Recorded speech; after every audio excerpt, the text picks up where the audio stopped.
আসসালামু আলাইকুম প্রিয় বন্ধুরা, আমি যে ভিডিওটা বানাচ্ছি সেটা একমাত্র আমাদের কিশোরগঞ্জের কন্টেন্ট ক্রিয়েটর সাইদ ভাইয়ের জন্য, যিনি লিভার ক্যান্সারে আক্রান্ত।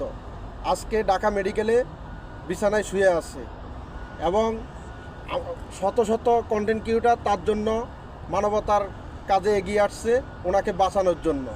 উনি এখন, আপনারা দেখতে থাকুন, হসপিটালের বিছানায় এখন শুয়ে শুয়ে উনি সাংবাদিকের সাক্ষাৎকারে কি বলছে, আপনারা কথাগুলো শুনেন ওনার। আমি কারো কাছে বলি নাই টোটাল যে আমার 50 লক্ষের অধিক টাকা লাগবে, কিন্তু আমি 30 লক্ষ টাকার কথা আমি বলছি।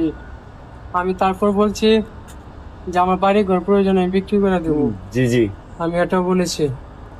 মোট কথা হয়েছে যার যন্ত্রণা বা হ্যাঁ জানে।